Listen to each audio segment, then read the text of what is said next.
Have you given any thought to what's going to happen to you after you die? Not in the spiritual, metaphysical, meet your maker sense. I'm talking about the final resting place of your physical remains. Because we've got a grave issue on our hands. As the world's population increases and becomes increasingly urban, the cities of the world are running out of room to bury their dead. One space-saving solution that's gaining ground? Vertical cemeteries. Before we bury you with more details, take a second and hit subscribe.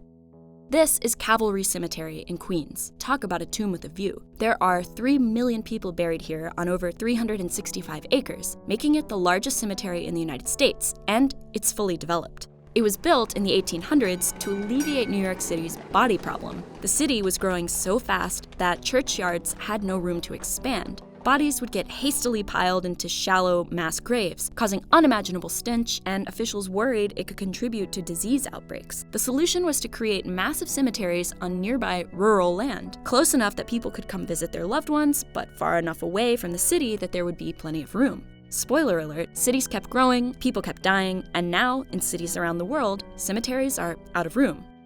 By 2050, 68% of the world's population will live in urban areas, and 100% of people will die one day. Most people want their loved ones to be interred relatively close to home, but as we've established, there's less and less room for that. In 2013, a Danish architecture student in Norway proposed a design for a skyscraper cemetery.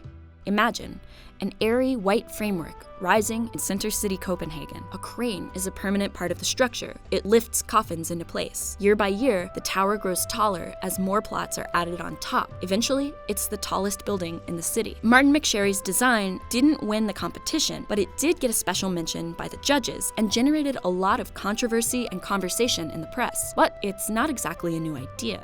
The Great Pyramid of Giza is a tomb and was the tallest structure in the world for 3,800 years. But the Great Pyramid was a tomb for a king. What about vertical burial sites for the common masses? London almost got one. In the 1800s, it was the largest city in the world. Its parish cemeteries were running out of room. City officials turned to architects for solutions. Thomas Wilson went really big. He proposed a 94-story pyramid with an 18-acre base and room for 5 million bodies. Wilson had it all worked out. The pyramid would have hydraulic lifts and sloping ramps inside, while on the outside, flights of stairs would lead to an obelisk. On top, the pyramid, Wilson wrote, will rise in majesty over lofty towers, teaching the living to die and the dying to live forever. Wilson got some positive feedback, but people found the idea unsettling. John Claudius Loudon, a forefather of the field of landscape architecture, told Wilson, I hate the idea of interment in a vault or in any way which prevents the body from speedily returning to its primitive elements.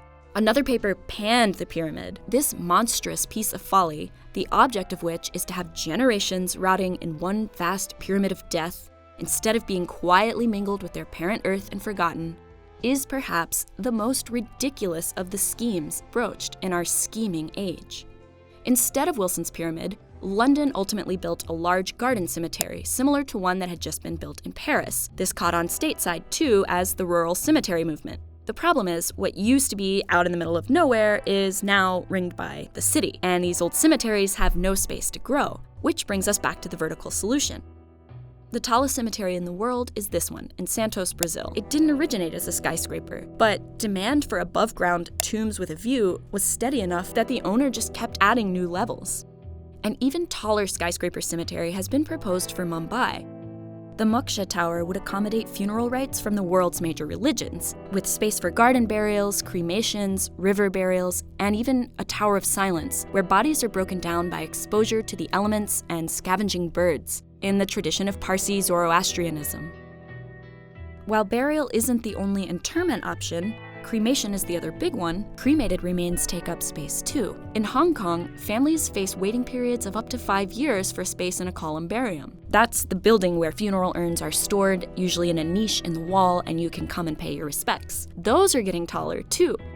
The True Dragon Tower in Taiwan is the world's biggest columbarium at 20 stories high. Imagine a Tower of the Dead looming over your downtown.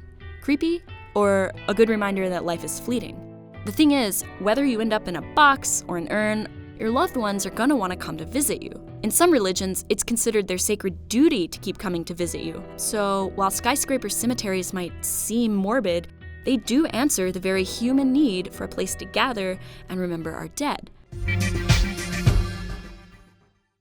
Hit the comments to make your case for or against vertical cemeteries, or to let us know how you want your remains to be treated when you shuffle off this mortal coil. Don't forget to hit the bell icon so you get notified next time we put out another video, and as always, thanks for watching. See you next time!